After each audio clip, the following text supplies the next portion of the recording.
Well, good day, YouTube, and welcome to another episode of the Albino Rhino Beer Review. We're here live. Yeah, we're live. How do you feel about that? See ya. Where are you going? Give me a kiss. I love you. Anyway, YouTube, today we're looking at this beer from Syndeham Farm Estates Ales. Well, Syndeham Estates Farm Ale, sorry. This is the Root of 7 Belgian IPA. This is 6.7% alcohol. Bang, it's one of their test batches. This was sent to me a while ago, to be honest with you. They sent me 3 beers. I did the other 2 beers right away.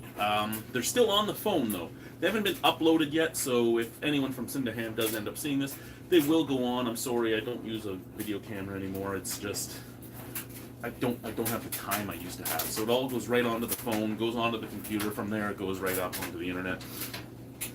So it'll be there. It will be there. Anyway. I did watch 2 reviews of this beer. Neither of them were that great. I will say, I really do like the logo. The marketing for the place has been pretty dang good.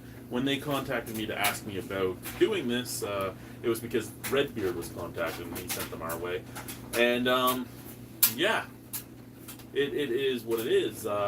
Their marketing team does well. I mean, they're like, what size shirt do you need? I'm like, Fat Man. And there it was, a Fat Man shirt. So, hey, that's great. Glass we'll be using tonight is the new Ontario tasting glass. We'll put that right there. I am expecting this to possibly blow because I did see, I believe it was Big Red there, Redbeard's blue, and his was a lot fresher than mine. So, yeah. What I thought was going to happen.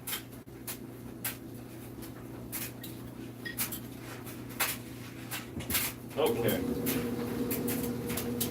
So his was fresher than mine. First thing I'm going to say is that is not the color I was expecting at all for the beard or the head. That's a pink hue, and I was not expecting that. That's something different than I was expecting at all. Oh shit, I'm dropping things. I just dropped the oscillating saw.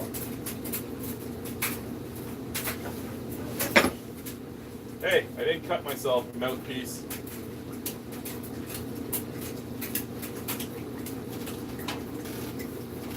You don't get to chirp unless you're over here. Okay, so... Oh, you came over here to chirp, did you? Anyway, guys, so... Yeah, not the color I was expecting at all. Pink. Not the color I was expecting at all. It's called the Root of 7.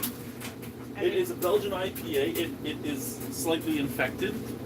Slightly infected? I don't know what that means. It sounds bad, though. No, it's a Belgian IPA, right? So... Basically, the yeast was probably still live when they bottled it, and it's been eating the remnants of sugars, any leftover sugars since it was capped. I really shouldn't say infected per se, because it didn't blow, it just blew. And in fact, it doesn't necessarily mean bad. It's not going to kill you or anything. It's just, you know. Now, it calls itself the Root of 7. I wonder if there's beets in here. I wonder if they use some beet sugar in this. Because Belgians do use a lot of beets in their beers. Go Belgian. Now, That's a lot of head. I never thought I'd say this, but I'm getting too much head.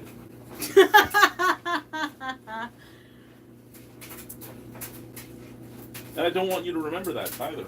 Oh, I'm gonna remember it every time you complain. We do have a comment here. Let's read this before we get going. I like the shirt too, Jamie. I like the shirt too.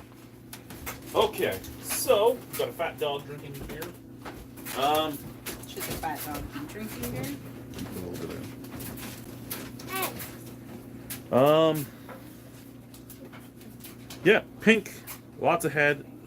Almost like the Duvel head. It's just slowly fading and leaving big chasms and everything else. It's really cool.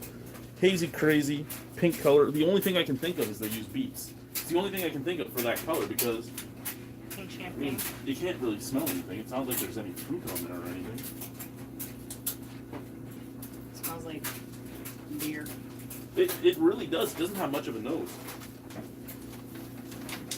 Now, when I did the blonde ale, I had made a comment that the blonde ale reminded me more of a Belgian IPA. And getting to this now, I still feel the same way.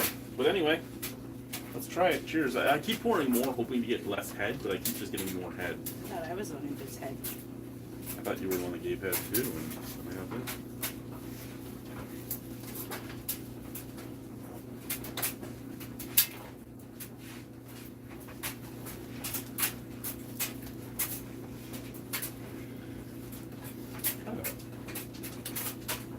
I guess really it's not gonna taste like pink champagne. It's not going to taste like pink champagne. Oh God. Ah. Now, to anyone from Syndeham, don't listen to her as something bad. She doesn't drink beer. That's why I like to get her to try some. At some point, we'll find something she likes. Obviously, this wasn't it. No. Sorry. I don't mean to insult anybody, but it's, oh God, that's bad. Kind of comes off some pepperiness, a little bit of clove. I mean, it does, and it has that throat burn. What was the ABV on this again?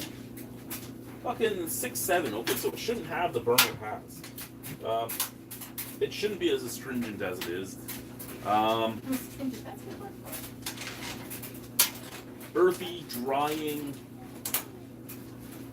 You would think the carbonation would be worse than it is because of all this.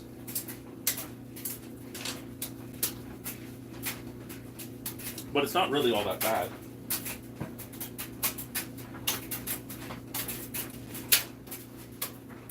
Okay. Green apple taste, no. Butter, no. Wet cardboard, no. So pretty much we're looking at major brewing faults are not being shown in this. Again, aged a little more than it should be. I forgot I even had it until I was rearranging the cellar. So I figured I'd get onto it. Again, like I said, little infection, though infection could just be very overabundant yeast, which could be why it's tasting so clovey and so earthy.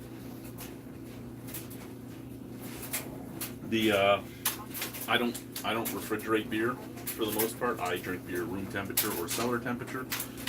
So it usually gets put on the cement floor in the basement, and I just drink it from there. So, in all honesty, I can't be mad at it. It didn't blow like Redbeard's did, though.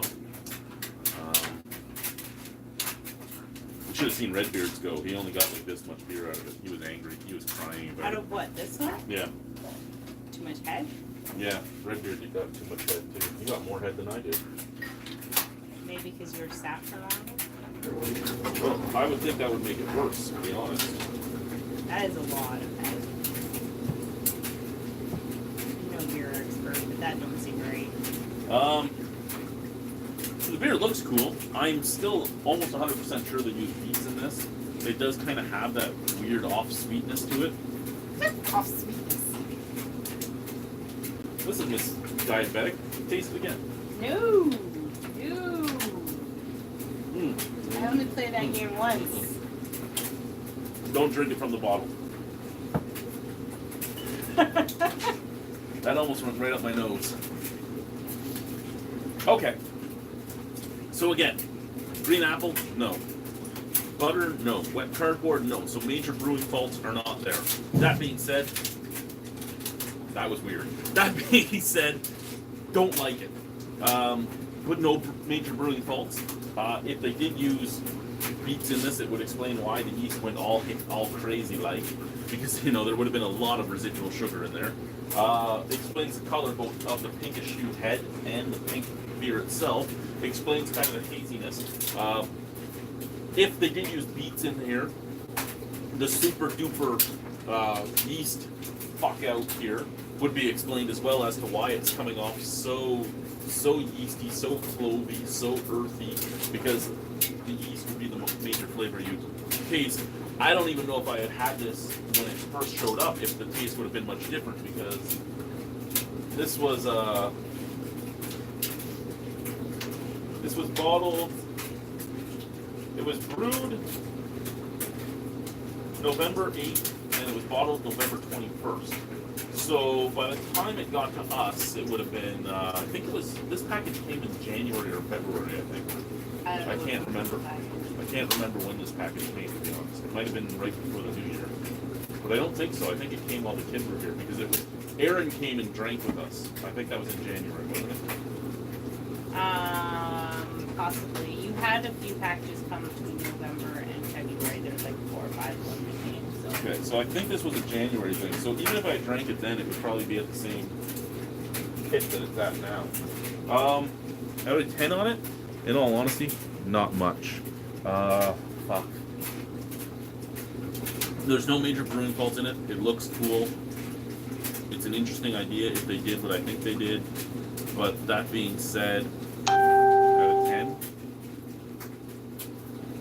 a 3. A 3 out of 10. I've had worse. If you're going from what happened when you drink it out of the bottle, a 0 out of 10. But out of the glass, a 3 out of 10. There's nothing inherently wrong with it other than the yeast went crazy like. And I mean, that's the only thing I can really say. It doesn't taste horrendous when you figure what you're looking at. Because I know that it's not nearly as sweet as it should have been because that thing ate everything in there. It was like letting barley loose inside the beer. Yeah. Pretty accurate. So yeah, that's my score. That's my things. Thank you, Syndeham Estate Farm Ales, for sending this out. I do look forward to trying some other stuff from you. It was a good first attempt, and I'm really glad that you actually reached out to people to see what they thought of your first batches. And that being said, bye-bye.